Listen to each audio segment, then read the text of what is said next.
ہم نے آسمانوں اور زمین کو اور جو کچھ ان دونوں میں ہے حکمت سے اور ایک وقت مقرر تک کے لیے پیدا کیا ہے، اور کافروں کو جس چیز سے خبردار کیا جاتا ہے اس سے وہ منہ پھیر لیتے ہیں۔ کہو کہ بھلا تم نے ان چیزوں کو دیکھا ہے جن کو تم اللہ کے سوا پکارتے ہو؟ ذرا مجھے بھی تو دکھاؤ کہ انہوں نے زمین میں سے کون سی چیز پیدا کی ہے یا آسمانوں میں ان کی کوئی شرکت ہے؟ اگر سچے ہو تو اس سے پہلے کی کوئی کتاب میرے پاس لاؤ، یا تمہارے پاس علم انبیاء میں سے کچھ ہو تو اسے پیش کرو۔ اور اس شخص سے بڑھ کر کون گمراہ ہو سکتا ہے جو ایسے کو پکارے جو قیامت تک اسے جواب نہ دے سکے اور ان کو ان کے پکارنے ہی کی خبر نہ ہو۔ اور جب لوگ جمع کیے جائیں گے تو وہ ان کے دشمن ہو جائیں گے اور ان کی پرستش سے انکار کر دیں گے۔ اور جب ان کے سامنے ہماری صاف صاف آیتیں پڑھی جاتی ہیں تو کافر حق کے بارے میں جبکہ وہ ان کے پاس آ چکا کہتے ہیں کہ یہ تو کھلا جادو ہے۔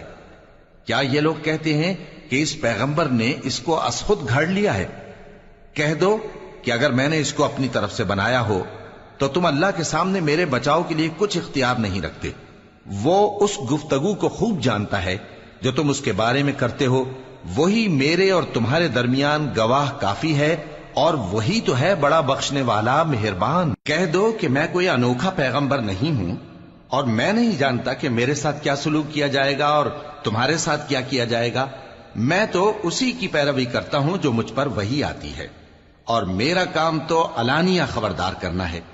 کہو کہ بھلا دیکھو تو اگر یہ قرآن اللہ کی طرف سے ہو اور تم نے اس سے انکار کیا، اور بنی اسرائیل میں سے ایک گواہ اسی طرح کی ایک کتاب کی گواہی دے چکا اور ایمان لے آیا، اور تم نے سرکشی کی، تو تمہارے ظالم ہونے میں کیا شک ہے؟ بے شک اللہ ظالم لوگوں کو ہدایت نہیں دیتا۔ اور کافر مومنوں کے متعلق کہتے ہیں کہ اگر یہ دین کچھ بہتر ہوتا تو یہ لوگ اس کی طرف ہم سے پہلے نہ دوڑ پڑتے، اور جب وہ اس سے ہدایت یاب نہ ہوئے تو کہیں گے کہ یہ تو پرانا جھوٹ ہے۔ اور اس سے پہلے موسیٰ کی کتاب تھی، لوگوں کے لیے رہنما اور رحمت، اور یہ کتاب عربی زبان میں ہے اس کی تصدیق کرنے والی، تاکہ ظالموں کو خبردار کرے اور نیکوکاروں کو خوشخبری سنائے۔ جن لوگوں نے کہا کہ ہمارا پروردگار اللہ ہے، پھر وہ اس پر قائم رہے تو ان کو نہ کچھ خوف ہوگا اور نہ وہ غمناک ہوں گے۔ یہی اہل جنت ہیں کہ ہمیشہ اس میں رہیں گے، یہ اس کا بدلہ ہے جو وہ کیا کرتے تھے۔ اور ہم نے انسان کو اس کے والدین کے ساتھ بھلائی کرنے کا حکم دیا۔ اس کی ماں نے اس کو تکلیف سے پیٹ میں رکھا اور تکلیف ہی سے جنا، اور اس کا پیٹ میں رہنا اور دودھ چھڑانا 2.5 برس میں ہوتا ہے، یہاں تک کہ جب وہ پختہ عمر کو پہنچ جاتا ہے اور 40 برس کا ہو جاتا ہے تو کہتا ہے کہ اے میرے پروردگار، مجھے توفیق دے کہ تو نے جو احسان مجھ پر اور میرے ماں باپ پر کیے ہیں ان کا شکر گزار بنوں، اور یہ کہ نیک عمل کروں جن کو تو پسند کرے، اور میرے لیے میری اولاد کو نیک بنا دے۔